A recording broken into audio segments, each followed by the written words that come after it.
अस्सलाम वालेकुम। आप देख रहे हैं गूंज। कल तक हम बात कर रहे थे प्रैक्टिस एंड प्रोसीजर एक्ट के फैसले के हवाले से, और आज हम देख रहे हैं कि इसके असरात क्या मुरतब हो रहे हैं। तो ये तो अभी सिर्फ टिप ऑफ द आइसबर्ग है।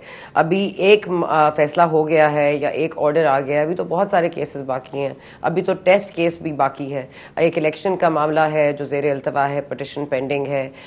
फिर आपको पता है कि साथ साथ मिलिट्री कोर्ट्स में ट्राई हो सकता है सिविलियन या नहीं, इसके ऊपर भी एक मामला है जो इसकी पटिशन कोर्ट में मौजूद है। इस पर मजीद क्या पेशरफ्त होना बाकी है। लेकिन आज जब हम देख रहे हैं तो ये जो वाज़े तौर पर हमें बार बार कहा जा रहा था ये रिलीफ के लिए नहीं है, ये मियाँ साहब के रिलीफ के लिए बिल नहीं प्रपोज किया गया, ये एक्ट इसलिए नहीं लाया गया कि जहांगीर खान तरीन साहब की कन्वीनियंटली वापसी हो सके सियासत में।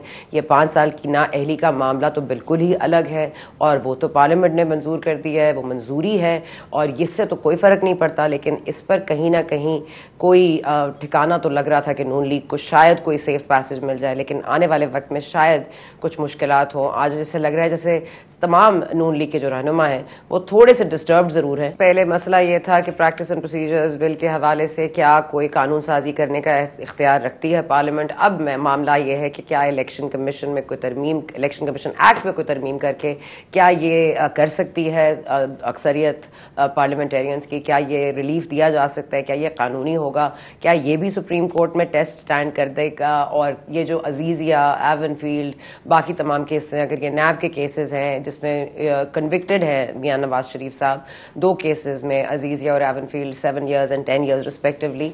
अब इसमें जो 4 हफ्ते की उनको बेल मिली थी उसके ऊपर वो बाहर गए थे, लाहौर हाई कोर्ट का बेंच था।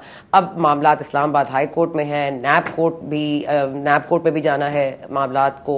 और भी कुछ केसेस थे जो कि नैब के कानून में तरमीम लाने से पहले एक्टिव थे, जैसे कि एक गुलबर्ग केस है, अल्लामा इकबाल टाउन केस है, अड्डा केस है, चौधरी शुगर मिल्स का केस है। अब ये तमाम केसेस क्या अब दोबारा खुलने जा रहे हैं। हमें ये भी पता है कि तोशाखाना पे गिलानी साहब को, जरदारी साहब को भी समन किया गया है 24 और 25 अक्टूबर को। तो 21 पे अगर मियाँ साहब ने आना है तो 24 और 25 को किस किस ने कौन कौन सी जेलें और कौन कौन सी कोर्टें भुगतानी हैं। क्योंकि अब तो हम देख रहे थे पहले पाकिस्तान तहरीक इंसाफ के रहनुमा जो थे एक कोर्ट से निकलते दूसरे, आज असद उमर साहब भी कोर्ट पेश आए थे, तो उन्होंने भी आज इलेक्शन कमीशन के हवाले से बात हुई तो उन्होंने आज यही फरमाया कि ये क्या बात है, ये क्या फैसला है, क्या ऑर्डर आया है सुप्रीम कोर्ट का कि जिस पे पाकिस्तान तहरीक इंसाफ और शहबाज शरीफ एक पेज पर है।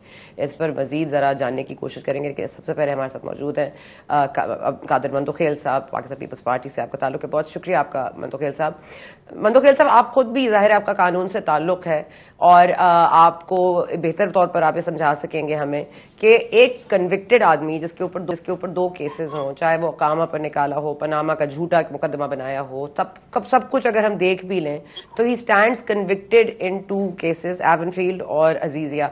इसमें आप क्या समझते हैं, कोई रिलीफ मिल सकता है? जो ये पेश की ज़मानत की बात कर रहे हैं, हिफाजती ज़मानत इनको मिल जाएगी? क्या मामला इतने सादा हैं? और क्या ये जो प्रैक्टिस एंड प्रोसीजर्स अब एक्ट जो अडॉप्ट कर लिया गया है इसमें जो रिलीफ नज़र आ रही थी वो वाज़े तौर पर नहीं मिली, तो इस पर आपको कोई तहफ़्फ़ुज़ात आपको हैं या आप उनको होने चाहिए? देखिए सना साहिबा, मैं तो खुद परेशान हूँ कि 30 साल मुझे हो गए सुप्रीम कोर्ट तक प्रैक्टिस करते हुए, और मुझे नहीं समझ में आ रहा है कि मियाँ साहब ने खुद फरमाया है कि मैं पाकिस्तान आ रहा हूँ और 4थी मरतबा वज़ीर-ए-आज़म होगा। और फिर उसके बाद जो केसेस 100% हम समझ जाते हैं कि केस हमारे हक में होगा, हमने दलाइल अच्छे दिए हैं, मगर उस वक्त तक हम कॉन्फिडेंट नहीं होते जब तक वो जजमेंट अनाउंस नहीं होता। तो ये कौन सा केस है जो मियाँ साहब भी बड़े दावे करे कि मैं 4थी मरतबा वज़ीर-ए-आज़म हूँगा, और मुस्लिम लीग नून वाले जोर शोर से तैयारी कर रहे हैं। तो गोया इसका मतलब ये खुदा न खास्ता कोई नौजवान जिसकी अगर शादी हो रही हो और उसकी तारीख, उसके ऊपर मुकदमा हो, और फिर मुकदमे से 1 दिन पहले आप समझ रहे हो हम जमानत करा देंगे और अगले तारीख को आप उनकी वलीमे का और पूरा पाकिस्तान में जोर शोर से तैयारी कर ले। तो मुझे नहीं समझ में आ रहा है इतना 200% कॉन्फिडेंस कहाँ से आ गया। भाई वो कोर्ट है, कोई भी फैसला कर सकती है, कोई भी जजमेंट दे सकती है। और उसके अलावा शायद मैं गलती में हूँ, शायद नून लीग को ये ख्याल है कि आइन और कानून के मुताबिक अगर कोई फैसला होता है उसका 1 महीने अपील का टाइम होता है, और 1 महीने से 1 या 2 दिन बढ़ जाते हैं। हम पूरा कानून की किताबों की लाट सर पे उठा के और अदालत के सामने पेश करते हैं, फिर भी अदालत के निजी टाइम बार्ड। तो ये कौन सा टाइम बार्ड है या टाइम इन है जो 4 साल बाद उसको जमानत में मिलेगी और वो जर्सी से खिताब भी करेंगे। गोया माजी में जो नवाज शरीफ साहब आए थे 6.5 साल बाद, और उसकी अपील उसी तरह टाइम बार्ड मार खत्म हो गया और वो अपील मंजूर भी हो गई है और वो बरी भी हो गए। शायद वो चीज है, तो मैं समझ रहा हूँ मौजूदा अदलिया के लिए, जिसने कितना ओपन कोर्ट में मीडिया के सामने तमाम 15 के 15 जजेस ने आवाम के सामने, दुनिया के सामने अपनी आर्गूमेंट्स और सामने वाले की आर्गूमेंट सुन के फैसले किए, और जुडिशल सिस्टम हमारा 139 नंबर पे दुनिया में, तो शायद उससे निकलने के लिए ये रास्ते शुरू हो गए। अब अदालत के बड़ी कड़ी इम्तिहान है कि वो आइन के आर्टिकल 25 के तहत और मेरे नबी पाक सल्लल्लाहु अलैहि वसल्लम के आखिरी खुतबे के तहत कि तमाम इंसान बराबर है, क्या 75 साल तारीख में नवाज शरीफ साहब का पिछला केस और मौजूदा केस की कोई नजीर मिलता है? तो मैं आपको बताऊं तो कोई नजीर नहीं है, कोई इस तरह मिसाल मौजूद नहीं है। तो ये किस श्योरिटी पे?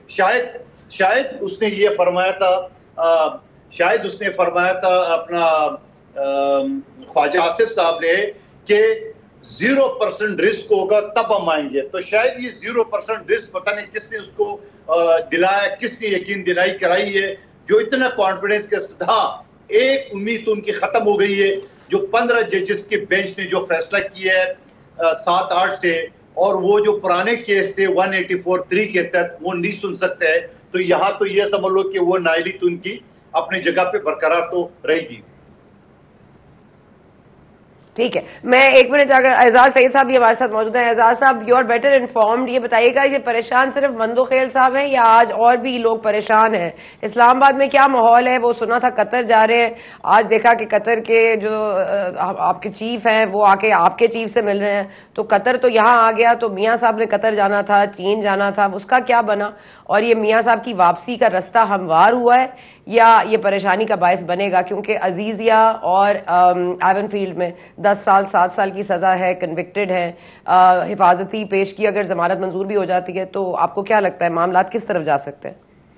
वो सना 12 अक्टूबर का दिन है, तो मुझे वो याद आ गया कि ये मियां नवाज शरीफ जो है ये जेल में कैद थे, तो एक इनके साथी रहनुमा थे जेल के सेल में, तो वो इन्हें बार बार कहते थे कि हम ना फलां आइन की फलां शिक के तहत हम रिट पिटीशन दायर करते हैं। ये मैं आपको 99-2000 की बात सुना रहा हूँ। तो उन्होंने कहा था कि हम फलां फलां आइन के कानून के तहत शिक दायर करते हैं, तो उसके तहत हम जो है रिहा हो जाएंगे। तो ये बातें होती रही, तो एक टाइम पे मियां नवाज शरीफ ने कहा कि बात यह है कि ना तो हम किसी आइन और कानून के तहत जेल में बंद किए गए, ना ही किसी आइन और कानून के तहत जेल से निकलेंगे। तो बात यह है कि मियां नवाज शरीफ जो है उनको सजा हुई थी, इसमें कोई शक ही नहीं है। वो सजा दुरुस्त थी गलत थी एक अलग डिबेट है। वो जिस तरीके से बैरून मुल्क भेजे गए थे उसकी भी कोई नजीर नहीं मिलती, कोई मिसाल मौजूद नहीं है कि एक बंदा जो सजा याफ्ता हो, बेशक उसकी सजा के उसके केस के ऊपर जितने मर्जी सवाल हो, उसको आप बाहर भेज दें, इसकी कोई मिसाल नहीं मिलती। पाकिस्तान की 75 साल तारीख में तो कोई मिसाल नहीं मिलती, ना ढूंढ सका अभी तक कोई, अगर कोई मिली तो नई बात होगी। तो जिस तरीके से वो बाहर गए थे बिल्कुल उसी तरीके से वो वापस आ रहे हैं। और आपको पता है उस वक्त भी उनके बाहर भेजने में जो लोग मुतरफ थे, जो ओहदेदार मुतरफ थे, आज भी उसी अंडरस्टैंडिंग के तहत वो वापस आएंगे।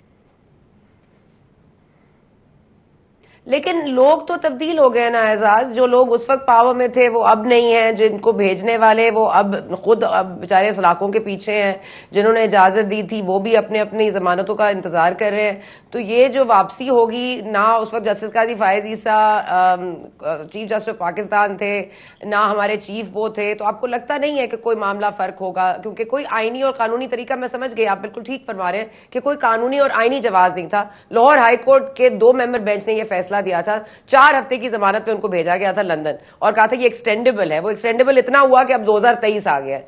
तो आप नहीं समझते कि कुछ तो मुख्तलिफ हुआ है? देखिए, मुख्तलिफ सिर्फ इतना ही है कि यहाँ पर चेंज ऑफ गार्ड हो गई है। ठीक है, तो जब चेंज ऑफ गार्ड हो गई तो नए लोग आ गए, नई प्रायोरिटीज आ गई। मामला तो ये है ना कि हमारे यहाँ कोई आइन और कानून तो नहीं है। अनफॉर्चुनेटली आइन और कानून के तहत जो कुछ 2017 में हुआ, जो कुछ 2018 के इलेक्शन में हुआ, या इससे पहले 2013-14 में जो कुछ हुआ, वो आइन और कानून तो नहीं था। 1999 12 अक्टूबर को जो कुछ हुआ तो आइन और कानून था, लेकिन आपने देखा बाद में आपकी अदलिया ने भी उसकी तौसीक की, आपकी पार्लियामेंट ने भी उसकी तौसीक की। तो अनफॉर्चुनेट बात है, लेकिन हकीकत यह है कि यहाँ पर जो आइन और कानून है वो उसकी इतनी अहमियत नहीं होती जितनी अहमियत इस अंडरस्टैंडिंग की होती है जो बड़े जो ताकतवर लोग हैं उनकी प्रायोरिटीज के तहत हो जाए। नहीं, लेकिन मैं मंदोखेल साहब का जानना चाह रही हूँ, क्योंकि रजा रब्बानी साहब ने भी कहा है कि एक सेनेट की फौरी तौर पर एक इजलास तलब करना चाहिए ऑन द गजा क्राइसिस। तो ये जो गजा में जो जंग हो रही है और जो इजराइल के जो हमले हो रहे हैं सर, उस पर बात करने के लिए इसलिए नहीं आ रहा सेनेट का इजलास, इसलिए तलब हो रहा क्योंकि वो जो इलेक्शन की डेट के हवाले से कुछ तहफ़्फ़ुज़ात हैं वो ना जाहिर हो जाए। वो इससे बचने के लिए क्या ये इजलास नहीं तलब किया जा रहा? मंदोखेल साहब देखिए, इजलास तो पहले जो चेयरमैन सेनेट ने जिन दस्तखतों पे एतराज़ किया था, और हमारे जो इंचार्ज इलेक्शन सेल का ताज हैदर साहब सेनेटर, उन्होंने दोबारा वो सारी चीज़ की कंफर्मेशन की है। और एक शो में पीटीआई के सेनेटर हुमायूं मोमिन साहब ने भी ऑफर की है, और फिर हमारे साथियों ने भी उनसे रब्ता किए पीटीआई के सेनेटर से। तो सब ने इस ख्वाहिश के इज़हार किए और वो जो मतलूबा तादाद थी वो भी पूरा करके दिए है। तो शायद सेनेट को या सेनेट के चेयरमैन को ये खदशा है कि ये इलेक्शन का मुतालबा करेंगे। भाई, इलेक्शन का मुतालबा तो वैसे ही कर रहा है, बिलावल साहब बार बार कर रहे हैं, हम हर शो में कर रहे हैं, तो वो तो है। लेकिन आज जो सूरत-ए-हाल है, जहां पूरा अमेरिका, पूरे यूरोप ने फ़लस्तीनियों को कुचलने के लिए, मासूम बच्चों को कुचलने के लिए जिस तरह पूरा का पूरा गजा की पट्टी तबाह कर दी है, और उसके ऊपर दुनिया भर में इवन अमेरिका, कनाडा, बरतानिया के अंदर जलसे जुलूस आ गए, लोगों ने एहतजाज किए, और हम एक इजलास में एक तकरीर नहीं कर सकते हैं। तो हमें किस चीज़ का डर है? फिर हम कहते हैं मुसलमान है, फिर हम कहते हैं ओआईसी के हम मेंबर है। और भाई, कौन सी ओआईसी? ये तो वो अरबी लाडलों का एक टोला है जो हमेशा अमेरिका के गुलाम रहे। उन्हें कौन सा मुसलमान होने की इनके अंदर निशानी है जो मुसलमान? क्या वो कश्मीर के लिए 74 साल में कुछ कर सके? क्या अफगानिस्तान को तबाह बर्बाद कर दिए वहां पे कुछ कर सके ये ओआईसी? क्या ये फलस्तीन जो एक जमाने से मसला आ रहा है, लबनान का आ रहा था, ये ओआईसी, ये यूनाइटेड नेशन ने कुछ नहीं किए?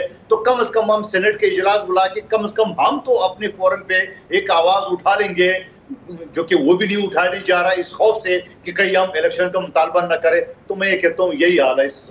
ठीक है, इलेक्शन का मुतालबा आपका जायज भी है, आप बार बार कह रहे हैं, लेकिन आपने सुप्रीम कोर्ट पिटीशन लेके जाना था, वो नहीं आप लेके गए। उस पर मैंने पहले भी पूछा था, पाकिस्तान पीपल्स पार्टी के रिप्रेजेंटेटिव वो कह रहे थे कि सीईसी होगी, फिर देखेंगे क्या होता है। जी, अब हमें ज्वाइन किए बैरिस्टर गौहर अली खान साहब ने। बहुत शुक्रिया आपका खान साहब, आपको शॉर्ट नोटिस पे ले रहे हैं क्योंकि शाहीन साहब ने हमें लास्ट मिनट जरा डिसअपीयरिंग एक्ट दिखाया है। तो सर, ये खान साहब जरा ये फरमाइएगा कि मियाँ साहब की वापसी, क्योंकि जिस तरह एजाज कह रहे हैं कि गैर कानूनी गैर आईनी कदम से बाहर गए थे, तो उन्हीं इकदामात की बुनियाद पर वापस आ जाएंगे, तो इस मुल्क में कानून और आइन मतलब नहीं माना जाएगा कल के फैसले के बाद भी? नहीं, देखे, जहाँ तक मियां साहब की जाने का ताल्लुक है तो कल के कानून के साथ तो उसका कोई संबंध नहीं है। मौजूदा जो कल का कानून सुप्रीम कोर्ट ने डिसीजन दिया है उसके तो मुताबिक ये था कि ये जो लॉ बन के आया था, ये ज़रूर था कि इसमें एक स्पेशल लॉ इस तरह से लेके आए थे कि मियां साहब ही को बेनिफिट देने जाने की कोशिश की जा रही थी। और मियां साहब के खिलाफ जो केसेस आए थे वो पहले पनामा नंबर 1 था जिसमें JIT बन गया था, और फिर पनामा नंबर 2 का डिसीजन आ गया था जिसमें मियां साहब की डिस्क्वालिफिकेशन हो गई थी। मियां साहब ने उस वक्त ये कर दिया था कि एक केस में तो रिव्यू फाइल कर दिया था, जबकि दूसरे केस में फिर रिव्यू नहीं फाइल किया था। मौजूदा दौर में जब उन्होंने कानून बनाया तो स्पेसिफिकली ये प्रोवाइड किया कि जो लोग रिव्यू नहीं फाइल कर चुके उनके पास एक राइट ऑफ अपील होगा, तो वो 30 डेज में इस कानून के पास होने के बाद अपने लिए अपील फाइल कर सकते हैं। तो कोशिश ये की जा रही थी कि वो डिस्क्वालिफिकेशन का लॉ उन्होंने ख़त्म किया था जिसमें सुप्रीम कोर्ट ने उनको सादिक और अमीन ने ही डिक्लेयर करवाया था कि ये सादिक और अमीन नहीं रहे। वो तो इलेक्शन एक्ट में तरमीम करके इन लोगों ने ख़त्म किया था, लेकिन जब अपील का राइट प्रोवाइड किया था तो इनकी कोशिश ये थी कि पनामा से रिलेटेड जो डिसीजन आया था शायद उसको रिव्यू करवा के मियां साहब के लॉन्ग टर्म की जो अपीलें हाई कोर्ट में पेंडिंग थी उस पर कुछ असर पड़ जाए।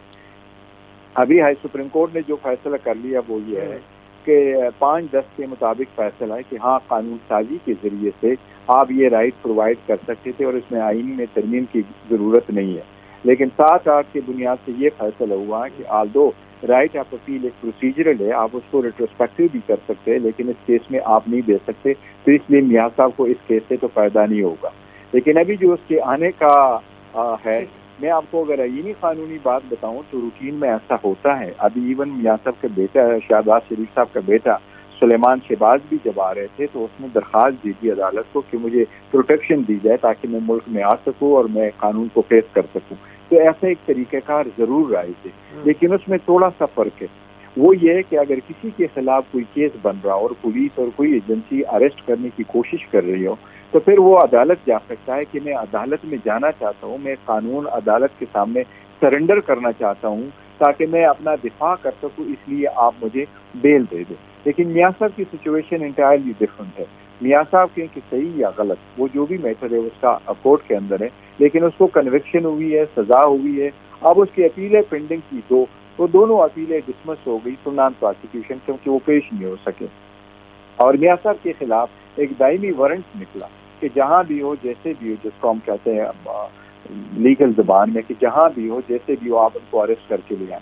तो मियां साहब जहां भी आएंगे पाकिस्तान में इंटर होंगे वो जेल जाएंगे। इसलिए कानून में कोई ऐसी गुंजाइश नहीं है, क्योंकि उसने अदालत में पेश नहीं होना, वो अदालत का मैटर खत्म हो चुका है, जेल जाना है। इसलिए मियां साहब को तो की सिचुएशन ऐसी है, अनलेस अंटिल कोई ऐसी डील हो कि मियां साहब को वेलकम किया जाए, उसको कहें हाँ जी ठीक है, आपके लिए एक स्पेशल डिस्काउंट है, आप जलसा भी कर ले, आए भी, और आपने तो बहुत अच्छा काम किया है, आप अदालत से इतना आपका बागे भी, और ये आपको हम रिवार्ड भी देते हैं, एक नया प्रेसिडेंट हम सेट करते हैं। ये तो बड़ी इंसाफी की बात है, लेकिन देखिए अब क्या होता है। और हाँ, ये भी बात मुनासिब है कि ये क्लियर नहीं है जी। मैं गौर साहब, हाँ ये क्लियर नहीं है जी जी, मैं ये कह रहा था कि ये भी अभी क्लियर नहीं कि मियां साहब क्या डिसीजन लेंगे, क्योंकि ये ऐन मुमकिन है कि 19 तारीख को वो दरख्वास्त दे दे और अदालत उनको प्रोटेक्शन ना दे दे, तो फिर भी मियां साहब अपना रवैया चेंज कर दे। मैं नहीं आता।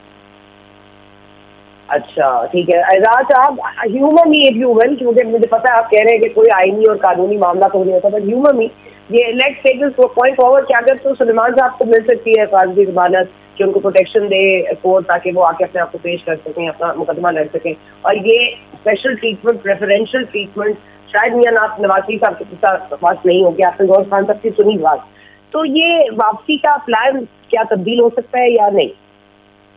मुझे ऐसा ना अभी तक तो ये प्लान तब्दील होता हुआ नजर नहीं आ रहा। मुझे अभी तक तो कोई आयोटा ऑफ डाउट नहीं है कि नवाज शरीफ नहीं आएंगे। अभी तक तो ये बात बड़ी क्लियर है कि वो आ रहे हैं।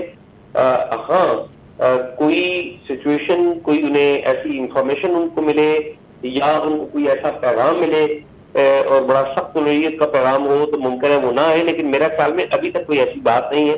वो आ रहे हैं और ये बात बड़ी वाज़ेह है कि वो आ रहे हैं। नहीं, लेकिन एजाज साहब क्योंकि पाकिस्तान तहरीक-ए-इंसाफ के चेयरमैन जेल में हैं, आपको पता है कि कितने लोग उठाए गए हैं, रूपोश हैं, कुछ को गुमशुदा हैं, कुछ लोग टीवी चैनल्स पे अपेयर हो रहे हैं, पार्टी छोड़ रहे हैं। 9 मई की तंसीबात पर हमले, जो फौजी तंसीबात पर हमले थे, 14 की तंसीबात पर हमले थे, उनकी पूरा इल्जाम जो है खान साहब के सर पे थोप रहे हैं। ये तमाम तर मामलात में क्योंकि कानून और आईनी बहस हो रही है, तो आपको लगता है कि एक के लिए कानून इतना सख्त और दूसरे के लिए इतना नर्म होगा?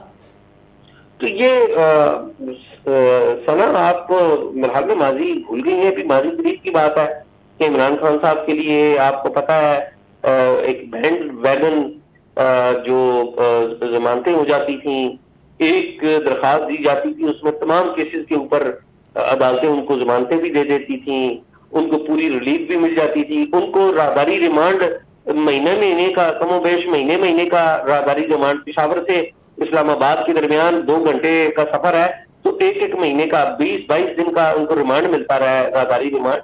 तो ये तो आप तो सना मैं अर्ज ये करूँ, ये पाकिस्तान की अनफॉर्चुनेट एक चीजें हैं जो हमारे सामने होती रहती हैं। आप भी रिपोर्ट करते हैं, हम भी रिपोर्ट करते हैं। लेकिन क्लैरिटी इसलिए नहीं है ना, क्योंकि अभी अगर आप कह रहे हैं कि वो मामला मैं देखूं, माजी में जाऊं, तो माजी में अगेन मैं कह रही हूँ ना, चीफ जस्टिस ऑफ पाकिस्तान ये नहीं थे, ये इस तरह खुली समात नहीं हो रही थी, एक बंदा इंचार्ज नहीं है। अब वो जो रिस्पॉन्सिबिलिटी है वो 3 पर मुंतकिल हो गई है। तो रिलायंस ऑन कोर्ट्स क्या वाकई इतनी मौसर साबित होगी जितना ये चाह रहे हैं?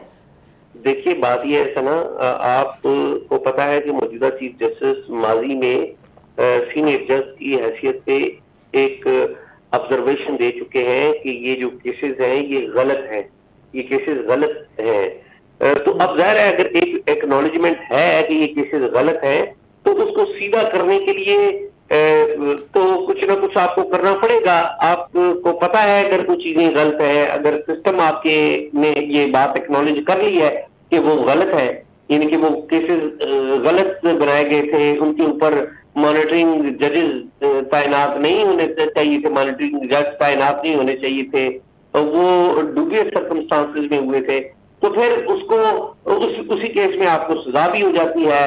फिर आप अजीबोगरीब तरीके से बैरून मुल्क भी चले जाते हैं। तो उस सारे चीजों को अंडू करने के लिए फिर कहीं ना कहीं तो आप चीजों को मुकम्मल तौर पर जिसे कहते हैं आईन और कानून के मुताबिक नहीं कर पाते। जिसे कहते हैं ना कि एक गलत काम हुआ है तो उसको ठीक करने के लिए भी फिर आप रास्ता तो भी इख्तियार करेंगे। मैं सिर्फ एक ठीक है, अगर गैर कानूनी रास्ता बनाया तो वापसी भी गैर कानूनी होगी। मामला इतने सादा हैं, जिस तरह से एजाज सईद साहब ने ब्रेक से पहले कहा कि गैर कानूनी तरीके से गए थे और गलत रास्ते से गए थे तो गलत रास्ते ही अपनाने पड़ेंगे। वापसी के रास्ते के लिए मियां साहब के गौहर अली खान साहब बेग्स टू डिफर, और मंतुखेल साहब का भी अपना ओपिनियन है। जरा मैं वापस जाती हूँ अपने गेस्ट की तरफ। गौहर साहब, आप इसका जवाब देना चाहेंगे कि जिस तरह मामला इतने ही सादा हैं, क्योंकि कोई सही तरीका था नहीं उनको भेजने का, उसमें कोई कानूनी जवाज नहीं था, तो इसमें भी अगर नहीं है तो कोई मसला नहीं, अगर कहीं पे कोई अरेंजमेंट ऐसी हो गई है रिलीफ की तो मिल जाएगी नहीं। अगर रिलीफ की कोई ऐसी उम्मीद है तो कोई भी बंदा हो उसको मिलनी चाहिए, लेकिन मैं ये समझता हूँ नहीं कि बात दरअसल ये नहीं है कि वो किस तरीके से गए थे। वो जिस तरीके से भी गए उस वक्त के हिसाब से उनको सारा, अदालत में एक मैटर आया था और अदालत ने उसकी ऑब्जर्वेशन यही दे दी थी कि बेल हमने जो मेडिकल ग्राउंड है उस पर बेल हमने रिफ्यूज कर दी है, ये हुकूमत की सवाबदीद है अगर वो भेजना चाहे। और उस वक्त के जितनी भी टेस्ट आ गए और हर जगह से होके आ गए और जिस तरीके से जिन लोगों ने भी करवा लिए वो यही था कि इसकी लाइफ को खतरा है। और जो हाई कोर्ट, उस वक्त हाई कोर्ट में केस था, वो बार बार यही पूछ रही थी मिनटों और घंटों के हिसाब से कि अगर उसकी लाइफ को कुछ हो जाए तो कौन जिम्मेदार होगा। ये तो तब पता चला जिस वक्त वो जहाज चढ़ रहे थे कि जी वो फ्लैट लिस्ट था नहीं था, वो तो शायद इशू कुछ और था। लेकिन एनीवे वो चले गए जिस मकसद के लिए भी गए, लेकिन अदालत को तो उसने और साबिक वज़ीर आज़म शहबाज शरीफ ने यही बावर करवाया था कि बहुत जल्द आएंगे और इलाज करके कंप्लीट करके आएंगे। बाहर जब गए तो नहीं तो इलाज कराया और नहीं अपने अहद की पासदारी करते हुए वापस आए और अदालतों को फेस किया। हालात की तरफ देखते रहे, माहौल की तरफ देखते रहे, हालात बदलते हैं, लोग बदलते हैं, तो ये समझते रहे कि शायद इसी में उनकी भला है और इसी की वजह से उनको रिलीफ मिलेगा, शायद इसी वजह से आ रहे हैं। लेकिन देखिए एक लार्जर पर्सपेक्टिव में इसके लिए देखें, ये केसेस कितने ज़्यादा हो जाते हैं। हमारे इस वक्त हज़ारों की केसेस में सारे कोर्टों में पेंडिंग है, चाहे वो हाई कोर्ट है और सुप्रीम कोर्ट है, और आईन कानून के मुताबिक फैसले करती है।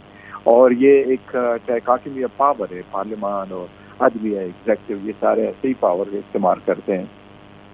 बहुत सारे केसेस में से सिर्फ 2, 4, 5 केसेस ऐसे आते हैं जिससे पूरी अदलिया का टेस्ट हो जाता है।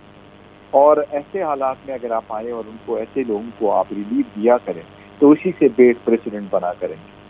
और कोई फर्क नहीं पड़ता अगर आप किसी लोगों को वो सजा के हकदार है अब उनको सजाएं देते हैं तो उससे फर्क नहीं पड़ता। मैं जाती समझता हूँ नहीं, ज्यादा किसी सूरत नहीं होने चाहिए। फेयर ट्रायल हर इंसान का राइट है, अगर हुआ तो उस प्रोसेस से गुजरना भी राइट है। गया वापस, मैं नहीं समझता कानून में उसके लिए कोई गुंजाइश है, वकील की हैसियत से कोई गुंजाइश नहीं है। आकर के वो अदालत वो सीधा जेल जाए, पेश करे, रिवाइव कराए, उनके वकील पेश हो, और अदालत में साबित करे, और अदालत जिस वक्त उनको कहे कि केस में जान नहीं है या उसके खिलाफ गलत केस बनाए या उसमें एविडेंस नहीं है, अदालत उनको बरी कर दे, उसकी डिस्क्वालिफिकेशन ख़त्म करे, फिर उसके पास हर हक होना चाहिए कि वो इलेक्शन कंटेस्ट करे और इलेक्शन कंटेस्ट करे। पाकिस्तान के अवाम आइन के मुताबिक हक की हुक्मरानी रखते हैं, वो जिसको चाहे वोट दे और वो आकर के फैसले करे। और ठीक है, वो हक तो उनके पास हासिल है, मैंडेट अवाम ने देना है, लेकिन अवाम बेचारी क्या करे, कहाँ कहाँ मैंडेट दे और कहाँ कहाँ से मैंडेट छिनवाए। सर मंदोखेल साहब, ये तो दोनों पोलराइजेशन है ये ओपिनियंस में। एजाज सईद साहब कह रहे हैं कोई मामला ही नहीं है, कोई मुश्किल ही नहीं है, और गौहर साहब कह रहे हैं कोई कानूनी रास्ता ही मौजूद नहीं है। आपकी नजर में क्या मामला है? देखिए, कानून में बड़ी लचक है। आप बोलेंगे ये क़ायद-ए-आज़म का मज़ार जो है ना ये मेरा है, तो कोर्ट आपको सुनती है, आपका पिटीशन या सूट एडमिट भी होगा, फिर दलाइल होगा। तो कानून में तो इतने लचक है, तो कोई भी दरख्वास्त दे सकता है, चाहे वो प्रोटेक्टिव बेल के लिए हो, चाहे वो बेल फॉर अरेस्ट के लिए हो, चाहे कोई भी हो। लेकिन सवाल ये है कि थोड़ा सा हमें ये भी देखना होता है, या हमारे जुडिशल सिस्टम को ये भी देखना होता है, अभी फैसला आता ही नहीं, एडवांस पे लोग कहते हैं बस हो गया मामला। तो ये थोड़ा सा हमारे जुडिशल सिस्टम को देखना चाहिए, जो दुनिया में 139 नंबर पर है।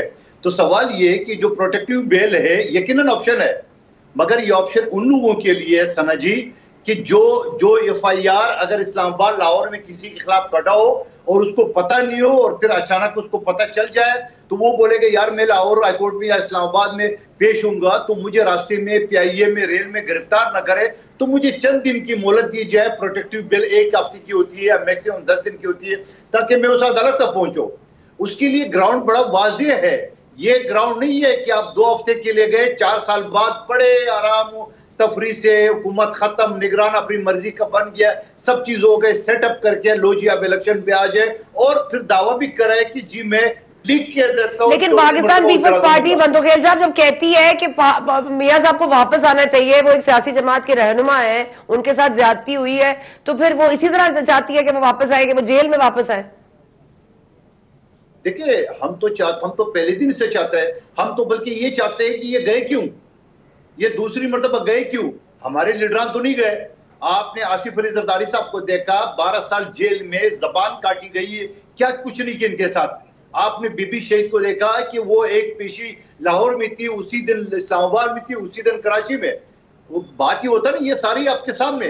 हमारा शहीद का है जो ना वो एक झूठे मुकदमे में, गौर खान साहब मुझे बताएंगे, पाकिस्तान की 75 साल तारीख में एक भी केस हाई कोर्ट में डायरेक्ट नहीं चला है।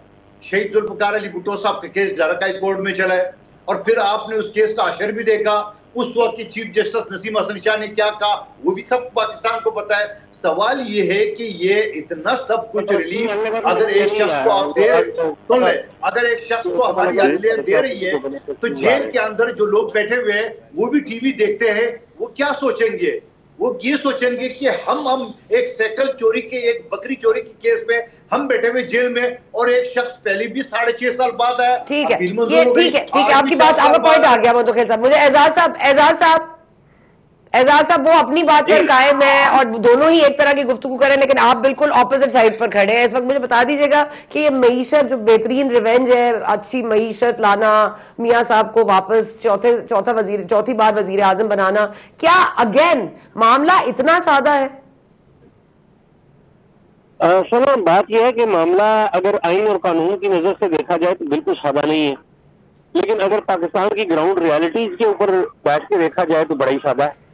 पाकिस्तान की जो ग्राउंड रियलिटीज हैं, आपको पता है अनफॉर्चुनेटली वो आइन और कानून से मुहावरा हुई हुई है। यहाँ पर कुछ ताकतवर लोग हैं, वो फैसला करते हैं कि किसी बंदे को नाअहल करना है, वो बंदा नाअहल हो जाता है। कुछ ताकतवर लोग फैसला करते हैं कि किसी बंदे को हुकूमत नहीं करने देनी, तो वो हुकूमत नहीं कर पाता। पाकिस्तान के ताकतवर लोग फैसला करते हैं कि किसी बंदे को जेल से निकाल के बाहर भेज देना है, तो वो बाहर चला जाता है। पाकिस्तान में कुछ लोग फैसला करते हैं कि उसको वापस ले आना, तो वो वापस ले आता है। मसला ये है कि रियलाइजेशन क्या है हमारे यहाँ कि पाकिस्तान में आइन सुप्रीम है, पार्लियामेंट सुप्रीम है। हमने देखा कि अभी सुप्रीम कोर्ट ने तो डेमोन्स्ट्रेट किया है ये रियलाइजेशन। ये आप टेलीविजन पे बैठी हुई है, ये आपके साथ जो लोग बैठे हुए हैं, इनको भी ये जो बातें मैं कह रहा हूँ उनको भी पता है ये सारी बातें, ये ज्यादा मैं खुल के बात करूंगा तो ना आप प्रोग्राम कर सकेंगी ना मैं मजीद बात कर सकूंगा। तो बात यह अनफॉर्चुनेट बात है, हमारी रियलिटी बड़ी फिटर है और हमारी रियलिटी इतनी फिटर है कि हम जो एक्नॉलेज प्लेटफॉर्म्स है वहां पर खुल के बात भी नहीं कर सकते। ठीक है, तो ये बड़ी अनफॉर्चुनेट बात है। बाकी आप बैठ के अच्छा ठीक है, प्रोग्राम कर रहे हैं और इन लोगों ने आना भी है, इनकी भी एक तो टॉक शॉप पे कर लेंगे, फिर टॉक शॉप पे कर लेंगे एजाज साहब। अगर हमने करना है तो फिर हम टॉक शॉप पे कर लेंगे, आप मुझे वहां पे इनवाइट कर लीजिएगा। ठीक है, अच्छा जरा ये बता दीजिएगा कि फॉर्मर सेक्रेटरी हैं आफ्ताब बाजवा साहब, गौहर खान साहब, वेरी क्विकली अगर आप इसका रिस्पॉन्स दे सकें, क्योंकि उन्होंने कहा कि अगर तो कानून और आइन पर चलना है तो मियां साहब को वापस आकर अपनी सजाएं जो हैं वो भुगतनी पड़ेंगी या कम से कम 10 साल 7 साल के मामला को एड्रेस करना पड़ेगा, which means a little bit of time in jail maybe perhaps. और लेकिन वो कह रहे हैं पाकिस्तान है, कुछ भी हो सकता है, तो फिर एजाज सही साहब सही कह रहे हैं।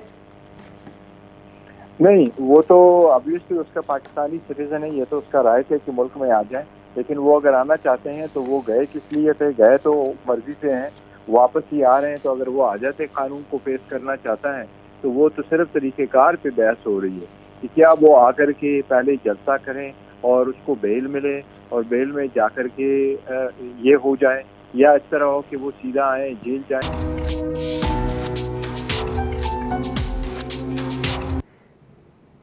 आज 12 अक्टूबर है और हमें पता है कि गैर आइनी इक़दाम हुआ था 99 में, लेकिन उसके बाद जो मामलात हुए और वहाँ से होते हुए हम यहाँ तक आ गए हैं कि अब सुप्रीम कोर्ट के प्रैक्टिस एंड प्रोसीजर बिल के हवाले से जो ऑर्डर आया है उसमें तो ये बात वाज़े तौर पर इस तस्लीम में खम कर लिया गया है, अपने आप को अंडर दी आइन और पार्लियामेंट को सॉवरेन मान लिया गया है।